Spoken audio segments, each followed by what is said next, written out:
सर्दियों की सुबह थी जब रणविजय जोधपुर पहुंचा।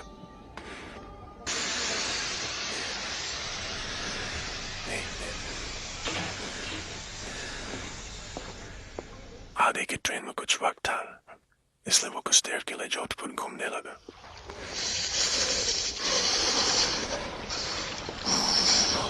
जोधपुर की सर्दी 10-12 डिग्री तो होगा।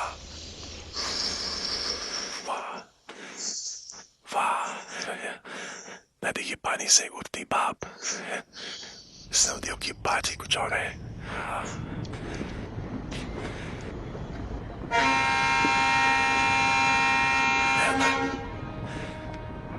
वो जोधपुर से निकलकर शाम तक पाली पहुंच गया।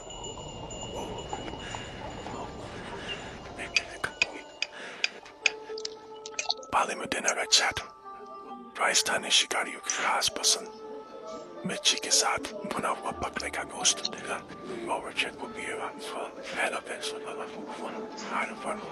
यहाँ से राजसमंद जाना था, अरावली की खूबसूरत पहाड़ियों के बीच। यहाँ से एक बार राजसमंद पहुंच गया तो फिर डैनी डी कोस्टा के महल के बारे में पता चल ही जाएगा। हिंदुस्तान में सबसे ज्यादा अंधविश्वास इसी इलाके में थे। खून पीने वाले प्रेत, रात को भेड़िए बन जाने वाले इंसान और जाने क्या क्या। उसे लगा कि सफर मजेदार होने वाला है।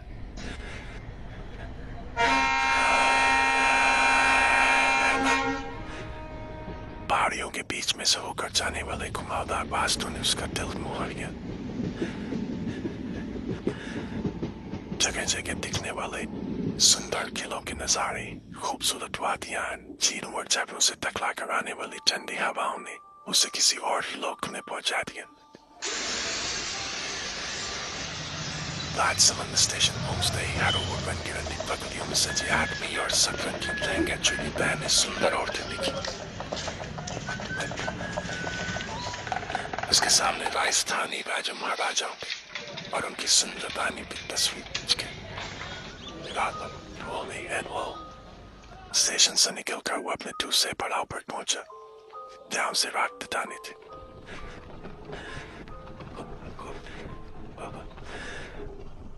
हाँ, वाह, लगता है किसी परियों के देश में आ गया हूँ। हाँ, इतनी सुंदर जगह के बारे में जाने किन बेवकूफ लोगों ने ये अंधविश्वास फैलाए होंगे।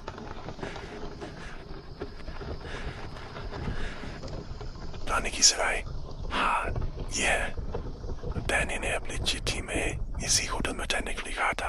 हाँ, वो एक पुरानी सी इमारत थी। इस पुराने वक्त में राजाओं महाराजाओं के कोतवाल मंत्रियों की कोठरियां हुआ करती थी। उसके टांगे से उतरते ही एक बूढ़ी औरत निकल कर बाहर आई। गाने का मासा, हाय, मैं रणविजय, आ गए तुम, आओ आओ। कैसा लगा हमारा राजसमंद? मैं थारा ही इंतजार कर रही थी। आओ सा, आओ, थारा कमरा दिखा दूं।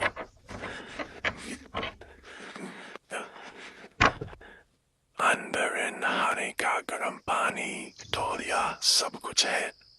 और भी कुछ चाहिए तो बोल देना सा। हाँ, अच्छा, थारे वास्ते ये चिट्ठी मिली थी मारे को। बुढ़िया ने रणविजय को एक लिफाफा थमाया।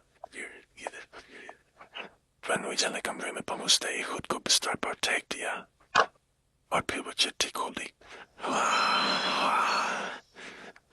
थकान से जान निकल गई। देखो, फ्लाइट ने क्या लिखा है? 4 दिसंबर, राजसमंद में तुम्हारा स्वागत है दोस्त। मैं बेसब्री से तुम्हारा इंतजार कर रहा हूँ। कल 3 बजे तुम्हारी रत्नागर की यात्रा शुरू होगी। रानी की सराय से निकलकर काली घाटी पहुंचना। वहां मैंने शाही बग्घी तुम्हारा इंतजार कर रही होगी। मुझे यकीन है कि तुम्हें ये सफर बहुत अच्छा लगेगा। तुम्हारे इंतजार में तुम्हारा दोस्त डैनी डी कोस्टा। रात रन विजय को बहुत अच्छी नींद आई।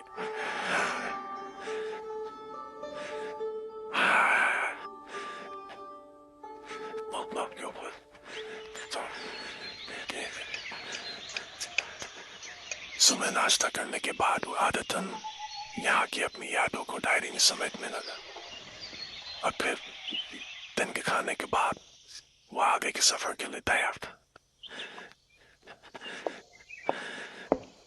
हाँ आंटी जी, तो कितना पैसा हुआ आपका? मारे को चिट्ठी के साथ ही कमरे का किराया और थारे आने जाने के वास्ते घोड़ा गाड़ी का भाड़ा मिल चुका है साहब।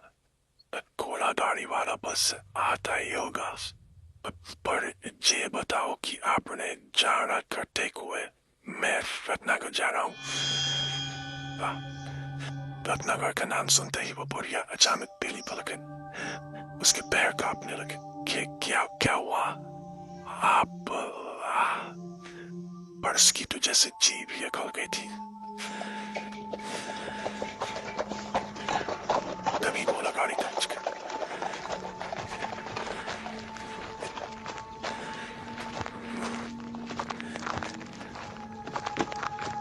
घोड़ा गाड़ी वाले ने विजय का बैग उठाकर गाड़ी में डाला ही था कि भीतर से वो बुढ़िया भाग भी हुई आई और हाथ छोड़कर विजय के सामने खड़ी हो गई।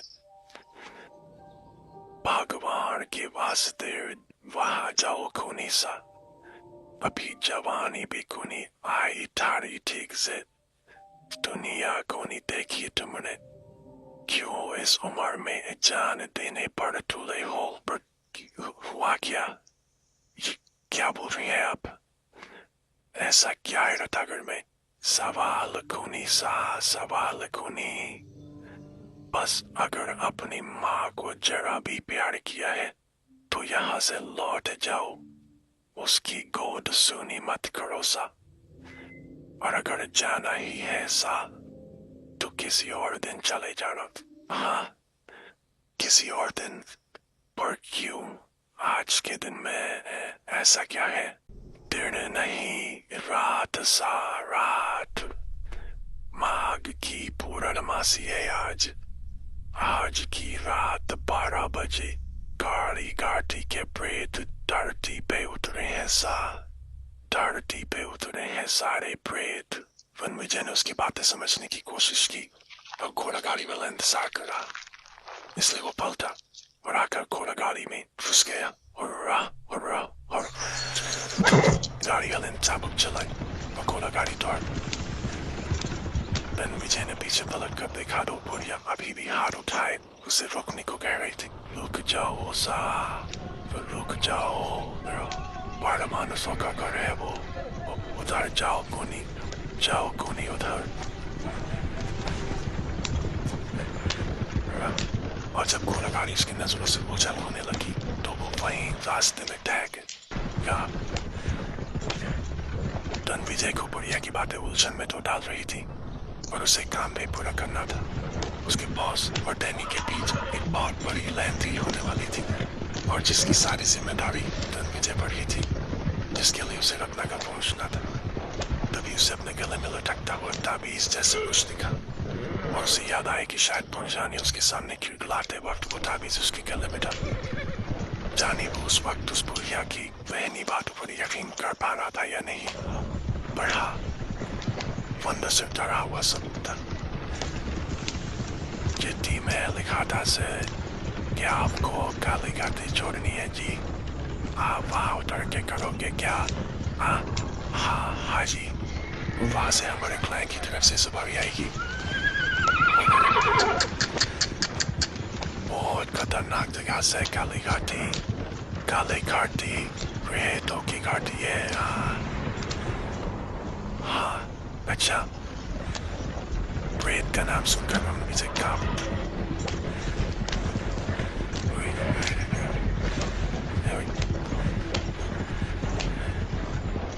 विजय को समझ में नहीं आ रहा था कि स्थानीय वाले को रत्नागर पहुंचने कैसे क्या चलते। वो इतनी रफ्तार पर भी ऐसे तीखे मोड़ काट रहा था कि सवारियों की जान गले में आ रही थी। अरे भाई, जरा धीमे चला लो, टांगा पलट गए तो दोनों मर जाएंगे। पर टांगे वाला तो जिससे बहरा हो गया था। तांगा भगाने का जैसे कोई जुर्म से सवार था उसमें। चेंगुर की आवाज ने माहौल में एक सिहरन सी पैदा कर दी। कंपा देने वाले चन्नी चांदनी के बीच तांगे के आगे नदी तो लाइटें इन्हें रास्ता दिखाने की असफल सी कोशिश कर रही थी। अरे तांगे वाले, आपको हुआ क्या है? आप क्यों गुरु की जाने पर तुले हैं? क्योंकि सर, हमें आधी रात से पहले काली घाटी पार करनी है। हाँ, बोलो, क्यों? आधी रात के बाद ऐसी क्या आफत आने वाली है काली घाटी में? हाँ, मौत काट दे रहा है काली घाटी। आज के पूरे चांद में जो आधी रात को बाहर हो गया, कभी वापस को नहीं लौटा। हाँ,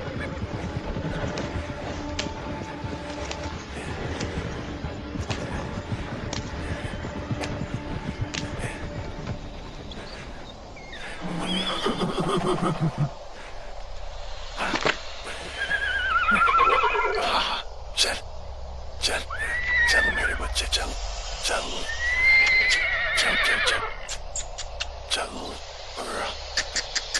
चलना। तू कब तक आएगी काली घाटी? घोड़ा थम गया। मतलब काली घाटी अब तो नहीं, बस कुत्ते कुत्ते यहीं तक रहते हैं। हाँ, चल चल चल चल। हाँ, क्यों? क्योंकि काली घाटी से परमाणुओं का इलाका शुरू हो गए। आधी रात को भेड़िए बन जाने वाले पेटों का राज। हाँ, पर तुम आगे कटे जा रहे से हैं? रत्नागर क्या? रत्नागर? हाँ, क्या हुआ आपको? ऐसा क्या है रत्नागर में?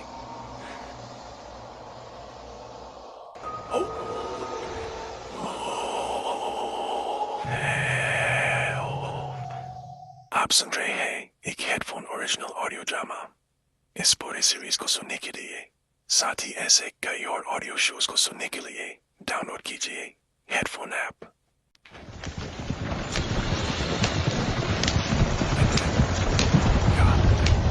जैसे जैसे घोड़ा गाड़ी काली घाटी की बढ़ रही थी, ठिठुरन में बढ़ती जा रही थी। ठंड के अलावा रात को भेड़िए बन जाने वाले सबकी हड्डियां चुराई दे रहा था। आवाज किसी है? शायद पहाड़ियों के पार तूफान आया है, जल्दी इधर भी आएगा। हाँ, अरे जल्दी चलो। जैसे जैसे गाड़ी की सुई आगे बढ़ रही थी, सामने वाला और भेड़िया होता जा रहा था। तभी पहली बार दूर से आती भेड़ियों की आवाज सुनाई दी और साथ ही तांगे वाला पहली बार बोला, 1 घंटा पहले पहुंच गई। आगे गली गली और क्या? भेड़ियों की आवाज सुनी कोनी। इसके आगे से उन्हीं का राज शुरू हो गए। वार्ता में लेने वाला तो आया कोनी अभी तक है। बोलो क्या करें? मैं उतर जाऊंगी। माथा फिर गया है तारो, चांद को नहीं प्यारी। यहाँ 10 मिनट भी खड़े रह गए तो भेड़िया पार खावेंगे, तुम्हें हड्डी तक चबा जाएंगे। तो फिर क्या करूं? इंतजार ही करना पड़ेगा और चारा को नहीं।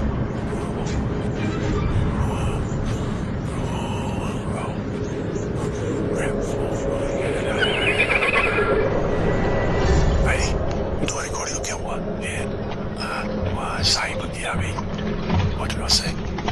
Ya se anche poi le dame che तुम्हें वो सचमुच शाही बगी थी।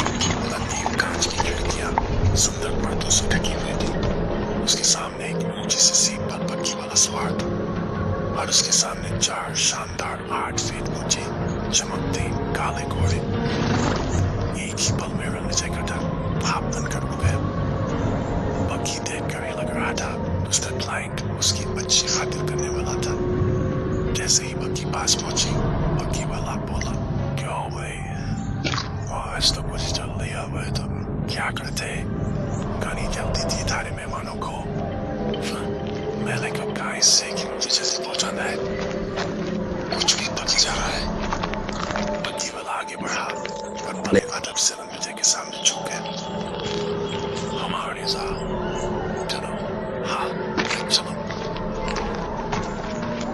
से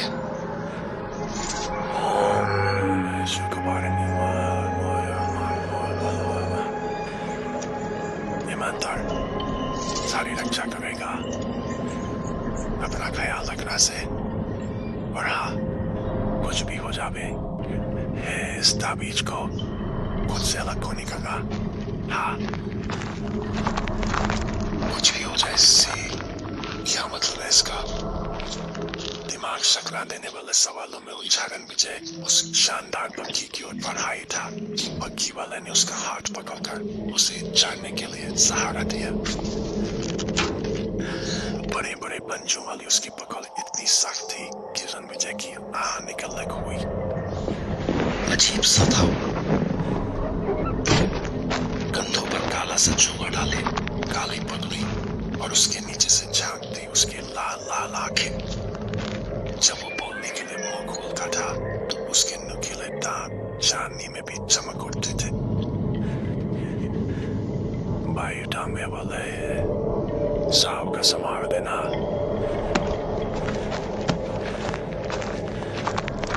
पक्षी वाले ने रणविजय का बैग लिया और अंदर उसके पैरों के पास डाल दिया।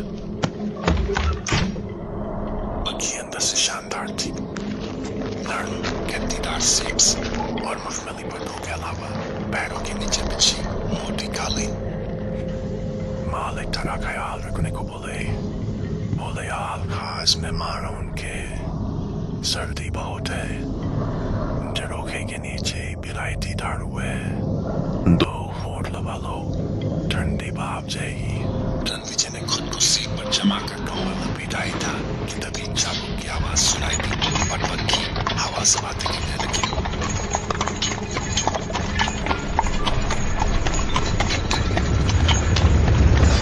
घोड़ों की रफ्तार से लग रहा था जैसे वो और भी जल्दी थी। पहाड़ी रास्ते के दोनों ओर पेड़ों ने रास्ते के ऊपर छत सी बना ली थी, इसलिए रास्ते पर अंधेरा सही था। इसलिए पक्षी को बस उसके आगे दोनों को लगी हुई जल्दी लालटेनों की रोशनी का ही सहारा था। क्या कहते हो? कब तक पहुंच जाएंगे रत्नाकर? हेलो? हाँ भाई, कुछ पूछा मैंने, कोई जवाब नहीं। इच्छे को ये जीत नहीं है, यहाँ के लोग तो उससे भी अजीब है।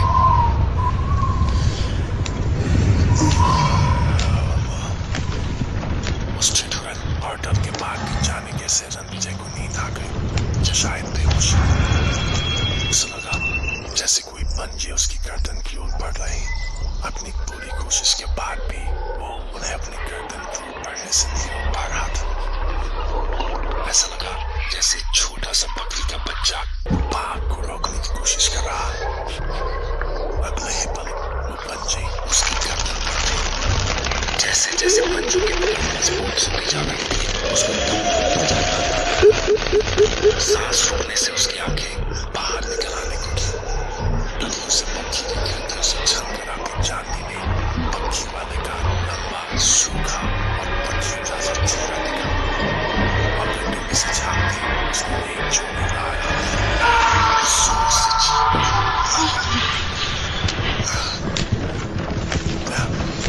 क्या हो गया साहब? कोई अंदर आ गया? कोई नहीं, कोई सपना था शायद। सपना था शायद।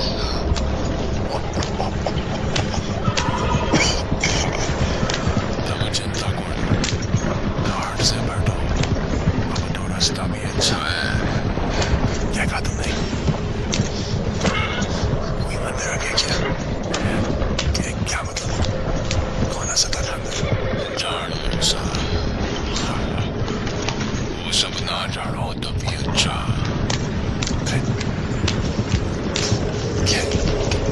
क्या बक रही है? क्या था चलो? वहां आ सकता है गाड़ी के अंदर, कहीं वो रणविजय पक्षी के अंदर किसी के घुस आने के ख्याल से ही इतना डर गया था कि वो उसे ढूंढने लगा। सीट के नीचे, पर्दे के पीछे, जहां भी ढूंढ सकता था ढूंढने लगा। कहाँ है? या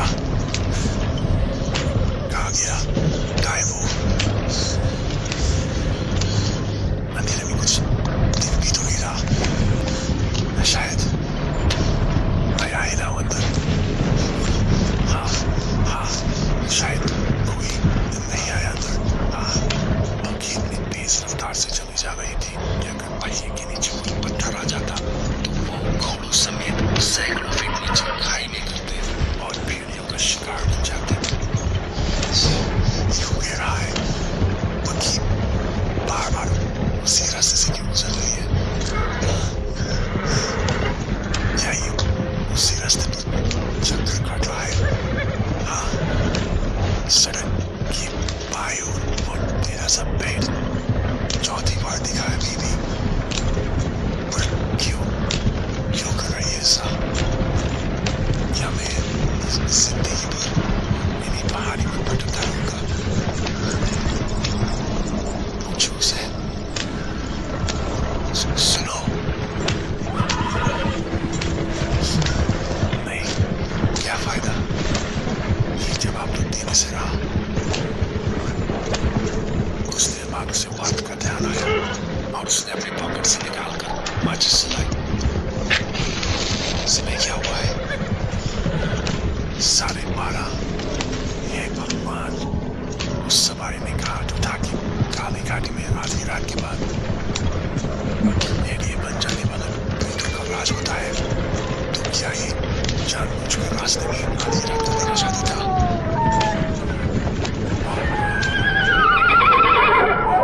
अरे क्या हुआ भाई यार? ये तो इनकार हो चुका है। ये तुम्हें लावे पड़ी। चलो बच्चों, लो, चलो, चलो। बग्गी इतनी तेज भागती जा रही थी कि रणविजय को उसकी सीट के आसपास शोर मिला। उसने उसे कसकर जकड़ लिया। क्या हुआ इन दोनों को?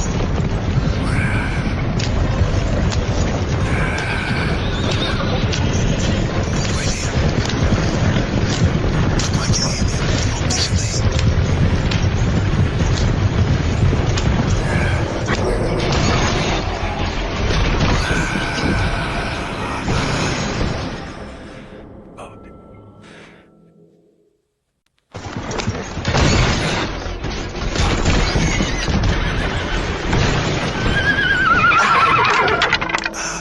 आखिर क्या हुआ है तुम्हें? धीमे नहीं चला सकते बग्गी। जान निकाल दी थी मेरी। जान का क्या है सा? अभी है, अभी कोरी। क्या जान कभी भी जा सकती है? पर मैं भेड़ों का खाना नहीं बनना चाहता, समझी तू?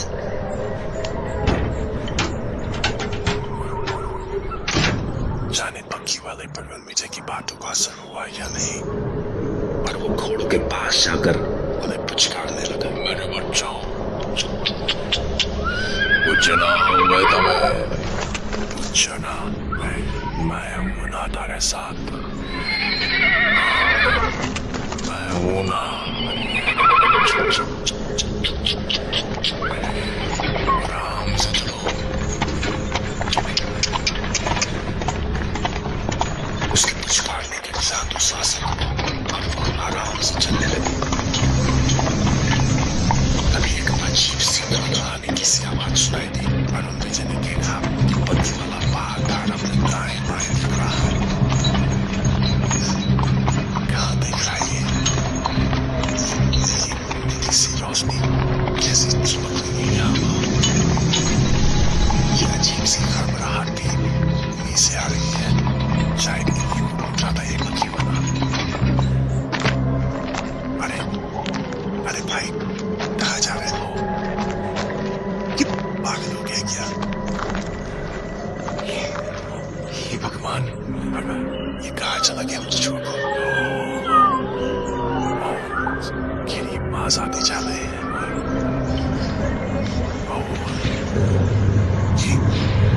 हटो, भागो, भागो यहाँ से, जाओ, भागो, भागो यहाँ से। भगवान, आजादी जा रहे हैं। बग्गी वाले कहाँ मर गए? भगवान, जीत भैया के सामने छोड़कर काम मर गया एक कमीना। पर तभी वो जैसे गया था वैसे ही अचानक वापस प्रकट भी हो गया और चुपचाप कोच पर सवार हुआ और घोड़े चल पड़े जैसे कुछ हुआ ही नहीं।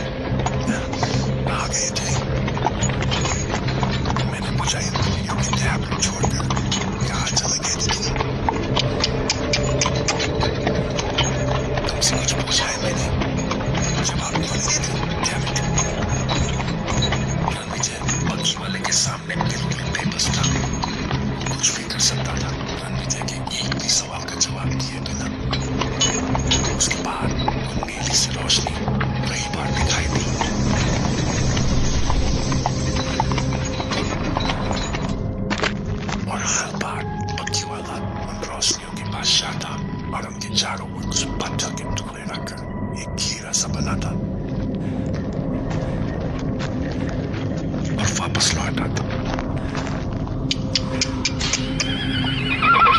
एक बार तो जो हुआ, उसने रणविजय को चक्कर में डाल दिया। एक नीली सी रोशनी पास में दिखी, बहुत पास।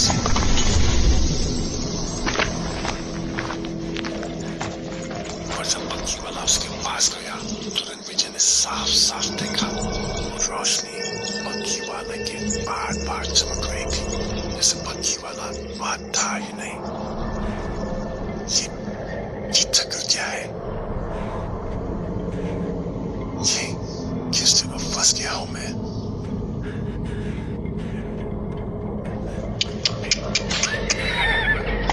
जब एक बात समझ नहीं आती, अरे भाई ये तो बता दो कि हम आकर कब तक पहुंचेंगे? ये कभी पहुंचेंगे भी? इसकी सारी जिंदगी इस पूरी घाटी में गुजरने वाली है। हालांकि भेड़ियों की आवाजें बीच बीच में अभी भी सुनाई दे रही थी, पर कुछ देर तक सफर शांति से चलता रहा। फिर कुछ देर बाद बादलों के बीच से अचानक चांद निकल आया अपने पूरे आकार में। पर तभी जाने कहां से अचानक भेड़ियों की गुर्राहटें सुनाई देने लगी। बग्घी अचानक थम गई। घोड़े दहशत में हीने नाते हुए अपने पिछले पैरों पर खड़े हो गए। रणविजय ने माजरा जानने के लिए सामने झांका तो वो काम गया। सैकड़ों भेड़िए बग्घी को चारों ओर से घेरे खड़े थे। उनके मुंह शाम की ओर थे और सबके सब अजीब आवाज में हुंकार रहे थे। उनकी इस हुंकार से पूरी घाटी कांप गई थी। रणविजय के कानों के पास से पसीने की धार बह रही थी। लगा जैसे वो भेड़िए बग्घी पर टूट पड़ेंगे और सब कुछ खत्म। पर बग्घी वाले को तो जैसे कोई फर्क ही नहीं पड़ा। वो आराम से बग्घी से नीचे उतरा और भेड़ियों के बीच जाकर बड़बड़ाता हुआ ऐसे इशारे करने लगा जैसे वो सर्कस का रिंग मास्टर। जैसे वो रास्ते से प्रेतात्मा को हटा रहा। बस कुछ ही पल अब भेड़िए जैसे अचानक आए थे वैसे ही लौट भी गए।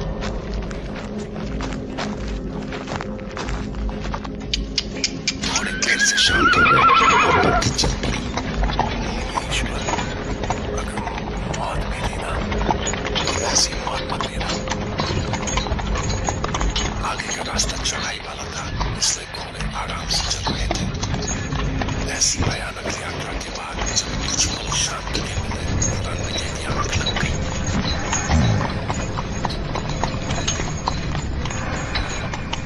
तो जब उसकी आंखें खुली तो बग्घी एक पुराने से महल के सामने खड़ी थी और बग्घी वाला घोड़ों को बांध रहा था। महल की खिड़कियों से रोशनी की कोई झलक नहीं आ रही थी। रणविजय ने महल की उजली सी बाउंड्री वॉल पर एक नजर डाली। हे भगवान, आखिर मंजिल आ ही गई है। काफी बड़ा महल है। महल के सामने गोल चक्कर से निकालते हुए कई रास्ते। we are at Nagor महल। जब बग्घी वाले ने रणविजय की बांह पकड़कर उसे बग्घी से उतरने में मदद की तो एक बार फिर से उसे बग्घी वाले की पंजों की ताकत का एहसास हुआ। लगभग पूरी रात का सफर था। ये सर्दी है, ऐसे में अगर गर्म चाय मिल जाए तो मजा आ जाए। कोई दिख भी तो नहीं रहा। वैसे क्या प्रॉपर्टी है? अगर वक्त और मौसम की मार से इसकी ऐसी हालत ना हुई होती तो बाकी वाले को बोलता हूँ, इन मालिक को बड़ोनी को। अरे भाई, सुनो तो। अजीब पागल है, फटाक से गायब हो गया। आप किसको आवाज दो और नॉक करूं भी तो इतने बड़े महल में कौन सा दरवाजा नॉक करूं? रणविजय समझ नहीं पा रहा था कि अब वो आगे क्या करे। उसका इंतजार एक बार फिर से डर में बदलने लगा था कि तभी किसी के आने की आहट सी सुनाई दी। हाँ, चाय कोई आ रहा है। Thank God. यकीन नहीं हो रहा कि वो भयानक सफर खत्म हो गया। आवाज सुनते ही वो बढ़कर दरवाजे तक पहुंचा। फिर दरवाजा खुला।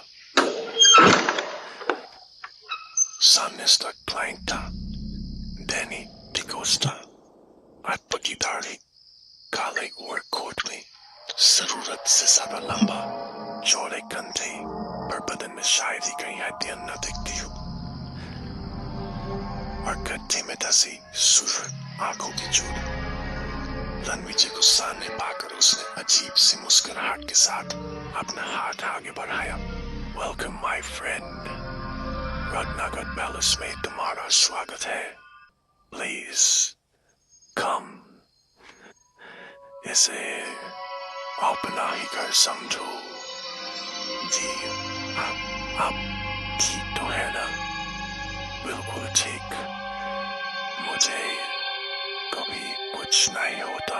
हैंडशेक करते ही रणविजय को एक बार फिर से उसी दर्द का एहसास हुआ, जब उसके हाथ भी बल्कि वाले की तरह ही किसी चट्टान जैसे बड़े, सख्त और ठंडे थे।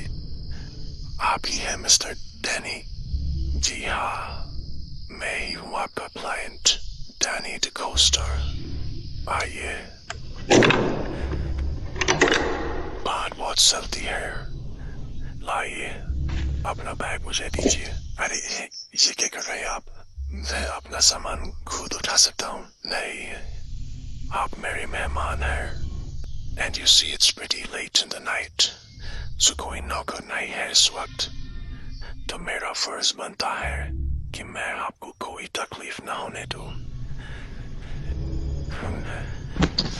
नहीं तो आप मेरे काम होने से पहले ही भाग जाएंगे। But you know,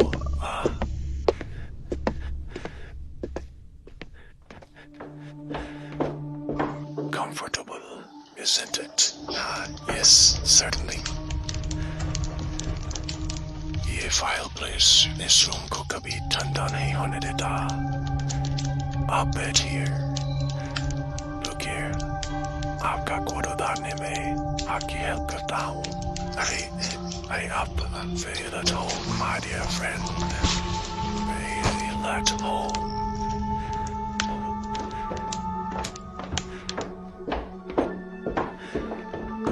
लंबी घुमावदार सीढ़ियों और गलियारों से होते हुए कमरे में पहुंचकर रणविजय को काफी आराम मिला। जब डैनी रणविजय को छोड़कर गया तो उसने कमरे पर एक नजर डाली।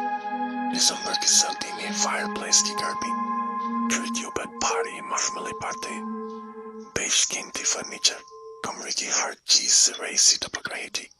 रणविजय अभी एक चीज को ताज्जुब के साथ देख ही रहा था कि तभी डैनी वापस लौट आया। Please come this way, my dear friend. आप सफर से थके होंगे। ऐसे में आपको अपने कमरे का कंफर्ट चाहिए होगा। गुनगुने पानी वाले बाथटब में कुछ पल बैठेंगे तो थकान उतर जाएगी। जब रणविजय उसके पीछे पीछे जा रहा था तो उसके कानों में होटल वाली बुढ़िया के शब्द गूंजे। दिन नहीं रात साथ रात, माँ गरीब पूर्णमासी है आज की रात 12 बजे गाड़ी काटेंगे प्रेत, धरती पे उतरे सारे प्रेत।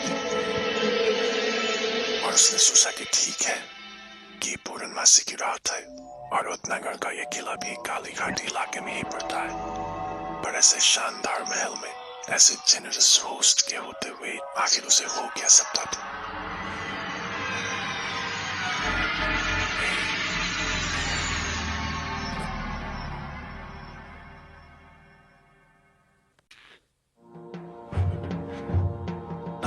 रणविजय जब से रत्नाकर पैलेस पहुंचा था उसे एक बार भी नहीं लगा कि रानी की सलाई वाली इस बुढ़िया की कही एक भी बात का कोई मतलब है। वो डैनी के पीछे पीछे गेस्ट रूम पहुंचा तो उसका बच्चा कुछ डर पे उड़ गया। कमरा शानदार था, लेविश फायरप्लेस, शानदार पर्दे, गद्दीदार चेयर्स और सबसे जरूरी एक आरामदेह बिस्तर। आप अच्छे से स्नान कर लीजिए और उसके बाद मैं इस दरवाजे के पास डाइनिंग हॉल में आपको इंतजार करता मिलूंगा।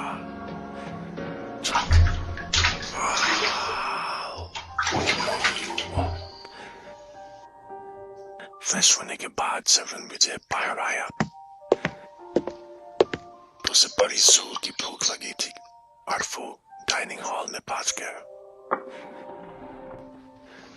शानदार शानदार शब्द भी शायद कम था उस कमरे के बीचों बीच सजे एक्सोटिक वाइन्स और लाइव डिनर के लिए।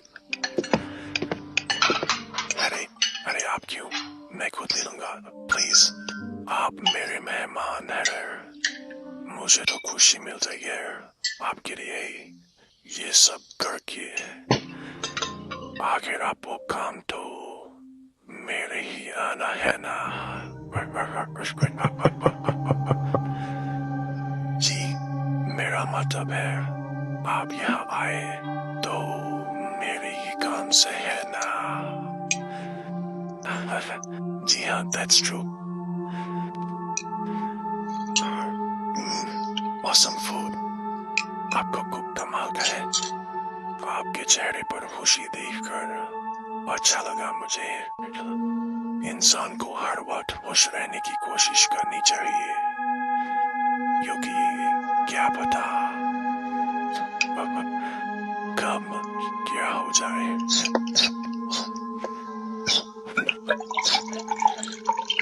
पानी पानी लीजिए। थैंक्स, मैं डिनर कर चुका हूँ इसलिए खाने में आपका साथ नहीं दे सकूंगा। Hope you won't mind it, Mr. Ranvijay. No, certainly not. मेरे बॉस मिस्टर रघुवंशी ने ये खत दिया आपके लिए। Oh, that's very nice.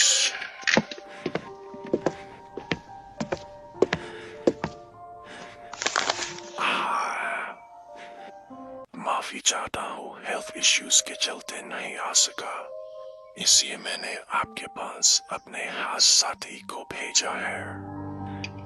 Ranvijay is an honest, hard-working and trustworthy young man.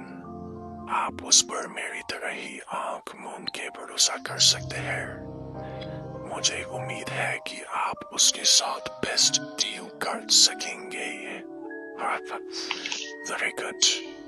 वैसे मिस्टर Ranvijay, अगर आपके बॉस ने आपकी तारीफ में ये शब्द नहीं भी लिखे होते तो भी मैं आप पर आंख मूंद कर भरोसा करता। जी मैं समझा नहीं, पता नहीं आपसे किसी ने पहले ये कहा या नहीं, पर आपकी खूबियां आपके चेहरे पर दिखती है। Thank you, you are too kind.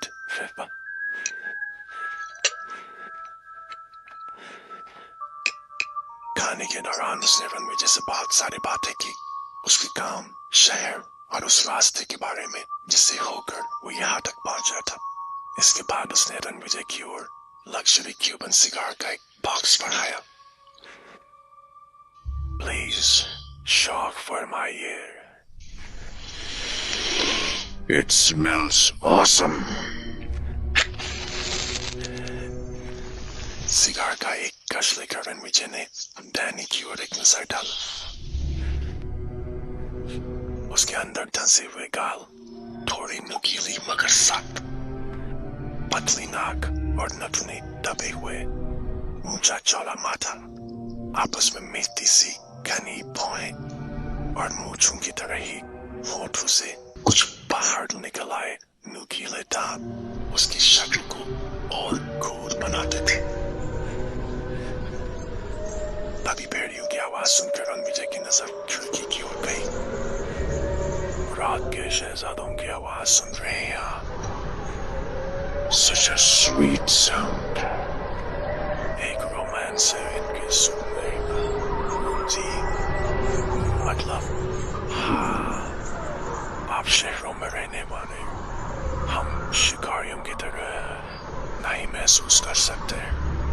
इतना कहकर वो खड़ा हुआ जैसे वो किसी जल्दी में।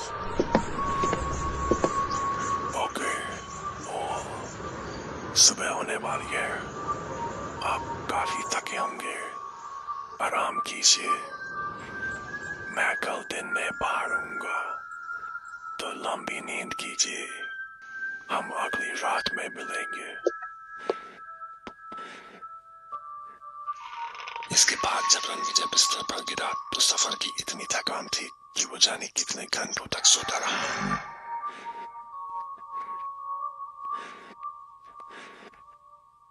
और जब वो जागा तो वो 7 तारीख की सुबह थी। फ्रेश होने के बाद वो डाइनिंग हॉल में पहुंचा। वहां पे से शानदार ब्रेकफास्ट सजा था और साथ में टेबल पर एक नोट पे मैसेज। आशा है अच्छी नींद आई होगी मेरे दोस्त। रास्ते की थकान के बाद लंबी नींद की जरूरत थी आपको। मैं आज बाहर ही रहूंगा, इसलिए मेरा इंतजार मत कीजिएगा। रणविजय ने भेड़ियों की आवाजों के बीच ब्रेकफास्ट का मजा लिया, फिर अपनी जगह से खड़ा हुआ और इधर उधर नजर डाली।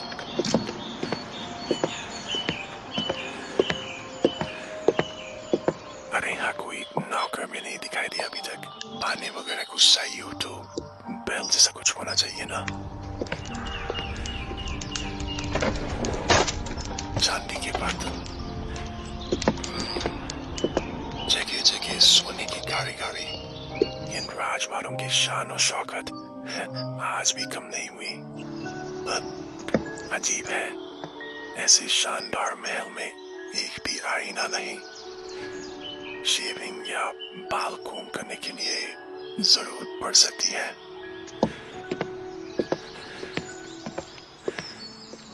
बुक नहीं दिख रहा कोई। हाँ,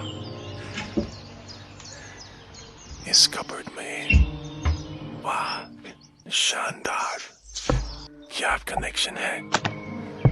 books, magazines, newspapers, English, Hindi, French, भले शक्ल जैसे भी हो उसकी, और आदमी की टेस्ट जबरदस्त है।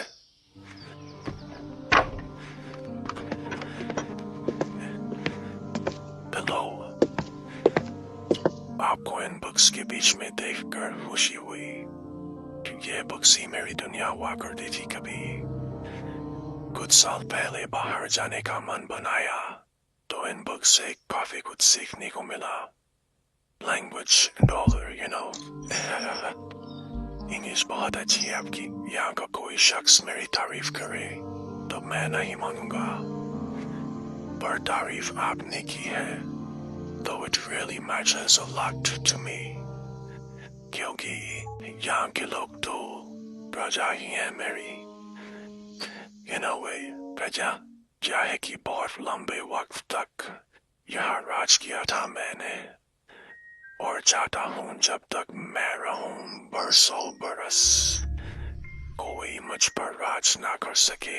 हाँ हाँ, कौन राज कर सकता है आप पर? इतनी बड़ी रियासत है आपकी, इतना बड़ा पैलेस।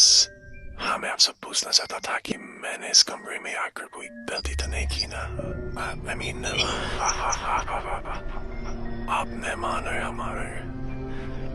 चाहे जाइए जिस भी कमरे में, बस उन रूम्स को छोड़कर जिन पर ताले लगे हैं, कुछ चीजों को जैसे वो है वैसे ही रहने देना चाहिए। जी बिल्कुल। You're not gonna hear, you see, quite different from Delhi or Bombay or any other place. हमारे जीने का तरीका, रीति रिवाज काफी फर्क है आप लोगों से, इसलिए शायद यहाँ की कुछ चीजें आपको बड़ी अजीब लगे, मगर वो सही है हमारे लिहाज से, you know। तो अगर आपको कुछ अजीब लगे तो आप उनके बारे में मुझसे पूछ सकते हैं। अब आपने कहा है तो मुझे रास्ते में कुछ अजीब सी नीली रोशनियां दिखाई दी थी। अजीब मतलब इधर उधर मूवमेंट करती सी, कभी अचानक दिखाई पड़ती और वैसे ही गायब हो जाती। और वो बग्गी वाला बार बार क्यों जा रहा था उनके पास? एक्चुअली साल की ये खास रात, उस रात जब आप काली हाथी में सफर कर रहे थे, वो बहुत खास मानी जाती है यहाँ। उसी रात को नीली रोशनियां उस जगह दिखाई देती है जहाँ खजाना गड़ा होता है। पुराने वक्त में यहाँ कई लड़ाइयाँ हुई, कभी मुगल, कभी तुर्क, कभी मंगोल। यहाँ की दौलत पर सबकी नजर रहती है। जाहिर है उन्होंने हम पर हमले किए और दोनों तरफ का खून बहा। खून बहा।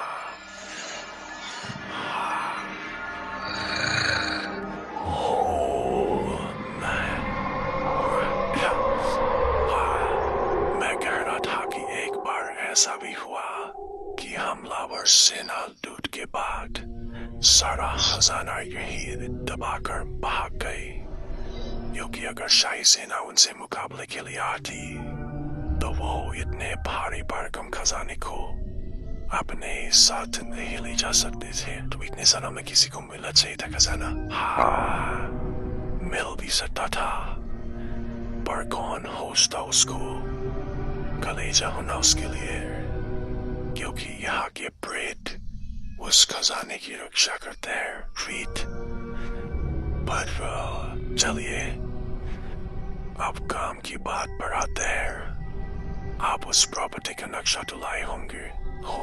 ओ सॉरी, मैं उसे अंदर अपने रूम में ही रखाया। Give me a minute, I'll be right back. मगर जब अंदर जाके पेपर्स निकाल रहा था तो उसे चांदी के बर्तनों की खनक सी सुनाई दी, और फिर जब वो पेपर्स के साथ वापस लौटा तो जी ये नक्शा और पेपर्स। भाई चक्कर क्या ये? बाल बार में खाने के बर्तन गायब, टेबल बिल्कुल क्लीन। फिर मुझे अभी तक यहाँ एक भी नौकर नजर नहीं आया। तो ये सारा काम हो कैसे रहा है? पलक झपकते ही कौन कर डालता है ये सब?